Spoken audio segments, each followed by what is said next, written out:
Hi friends, ఈరోజు నేను ఉల్లి కారం చేయబోతున్నా. చూడండి, నానబెట్టుకున్న ఎండుమిర్చి ఒక 5-6, అలాగే ఒక ఎల్లిగడ్డ, ఒక పెద్ద ఉల్లిగడ్డ, కొత్తిమీర, ఇవన్నీ ఇప్పుడు మిక్సీ పట్టుకుందాం. చూడండి ఫ్రెండ్స్, నేను ఇప్పుడు ఎండుమిర్చి, దొడ్డుప్పు, కొన్ని ధనియాలు, ఇవి కొంచెం ఫస్ట్ కచ్చపిచ్చ పట్టుకొని తర్వాత ఉల్లిగడ్డ వేసుకున్నాం. ఇప్పుడు ఎల్లిగడ్డ,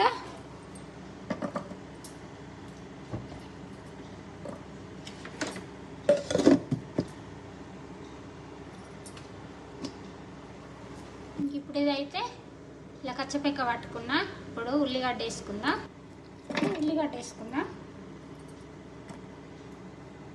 ఇది రోట్లో దంచుకుంటే మస్తు ఉంటుంది ఫ్రెండ్స్, కానీ రోలు నాకు ఎర్రటి ఎండలు ఉన్నది. ఇప్పుడు అది ఇంకా ఎండలో పోవాలంటే భయం అవుతుంది, అందుకనే ఇట్లా మిక్సీలో వేసుకుందాం. చూడండి ఫ్రెండ్స్, ఉల్లి కారం నేను ఇప్పుడు కొంచెం పోపు వేసుకుంటాను. ఇక చూడండి, ఇట్లా అయిపోయింది లాస్ట్కి. దీన్ని ఇప్పుడు పోపు వేసుకుందాం.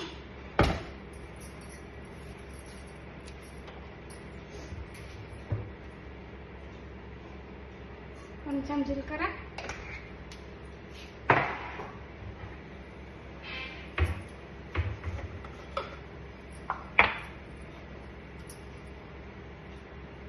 ఈ ఉల్లి కారం వేడి వేడి అన్నం మంచిగా చేసుకొని తింటే చాలా బాగుంటుంది.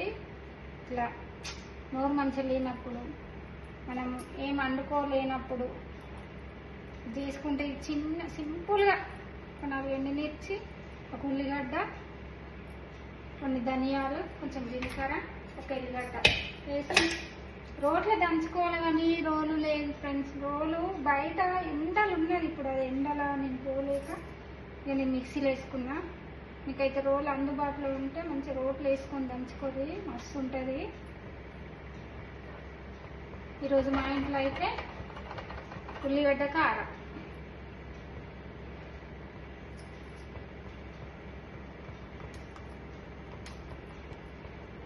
చిక్కడంత పసుపు,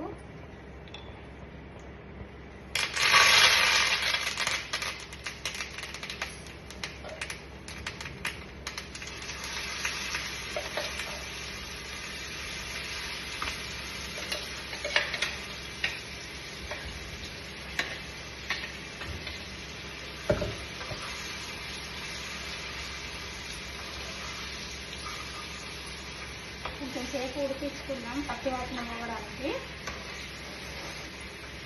వేడివేడి అన్నంలో నెయ్యి వేసుకొని తింటే అమోహం.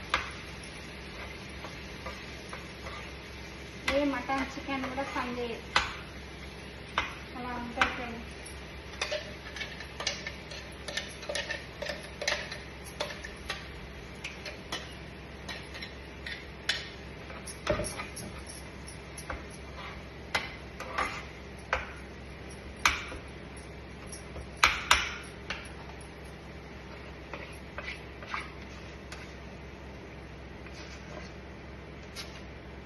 స్మెల్ గుమగుమలు ఆడుతుంది ఫ్రెండ్స్. ఇక్కడ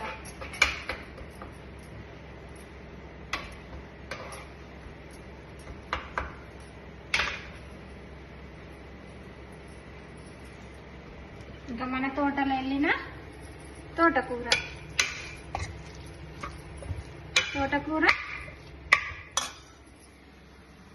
ఉల్లిగడ్డ కారం సూపర్ ఉంటుంది కాంబినేషన్. ఇలా వేడి వేడి అన్నంలో దంచుడే ఇక. ఓకేనా, బాయ్ ఫ్రెండ్స్. మరి ఓకే, ఇంకా కొంచెం నెయ్యి వేసుకొని కుమ్ముతా చూడు. ఇప్పుడు రెసిపీ చెప్తారా మాకు? చెప్తా, చెప్పేందుకు వీడియోని అప్లోడ్ చేద్దాం. వీడియోనే చేయండి. ఎంత బాగుందంటే గుమగుమలు ఆడుతుంది స్మెల్.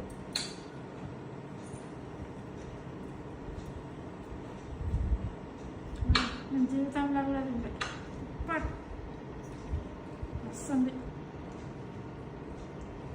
Bye friends.